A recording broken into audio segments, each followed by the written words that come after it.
Je m'appelle Olivier Bernard, je travaille, j'ai deux casquettes en fait. Je travaille d'abord dans une école où je suis prof à l'IFP School, qui est une école d'ingénieurs dans les énergies et la mobilité nouvelle.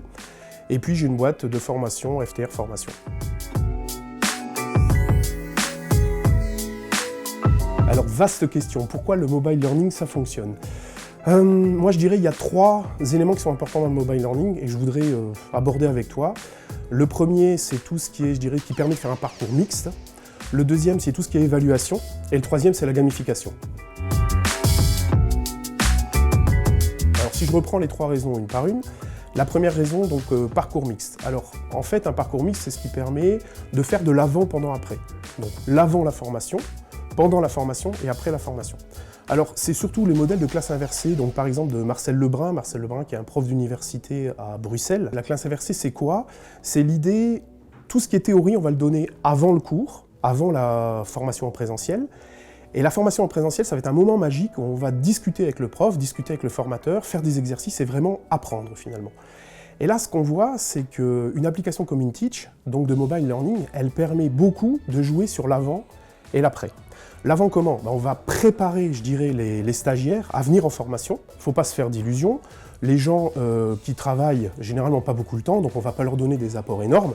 Et là, l'avantage d'InTeach, c'est que ça permet de faire des modules très courts.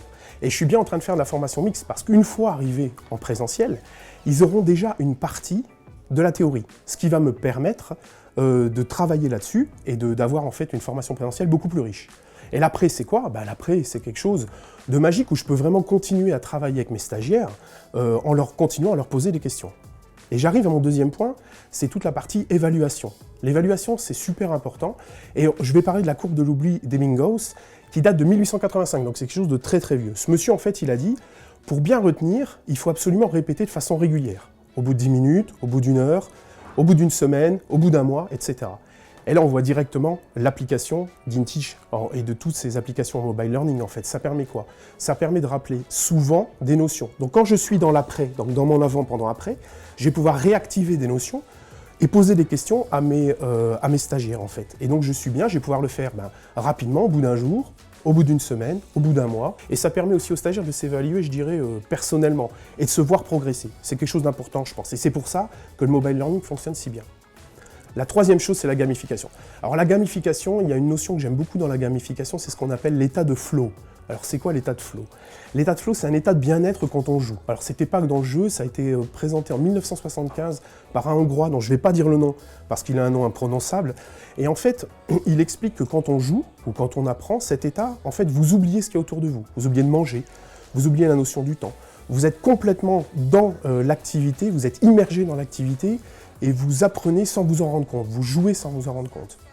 Donc cet état de flow, on peut l'avoir comment? Il faut trois critères pour cet état de flow. Il faut d'abord avoir des objectifs. Bon, ça tombe bien, parce que quand on utilise InTeach ou quand on fait de la pédagogie, des objectifs, c'est quelque chose d'important. En plus, InTeach, on va découper en petits modules, et donc pour chaque module, il faut un objectif. Donc ça, c'est super. Ensuite, il faut garder la motivation. Les modules de mobile learning permettent de garder la motivation, on va voir en jouant aussi sur cette gamification. Et le troisième aspect de la gamification, c'est tout ce qui est challenge, le plaisir de gagner quelque chose. Donc là, ce qui est intéressant, c'est qu'effectivement, avec InTeach, on a tout cet aspect duel. À la fin de ma leçon, je peux commencer à aller faire des duels avec d'autres participants.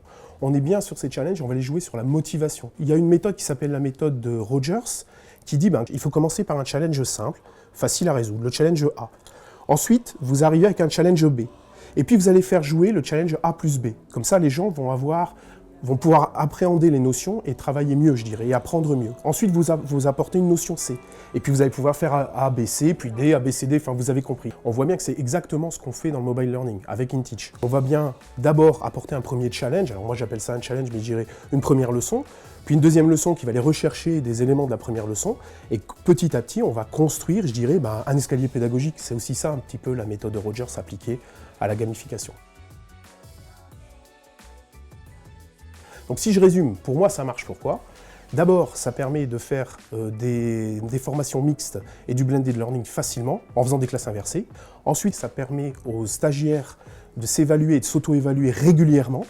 Et troisièmement, ça permet de mettre en place super facilement de la gamification. Ces trois aspects, pour moi, expliquent le succès d'InTeach quand vous l'utilisez en formation, en fait.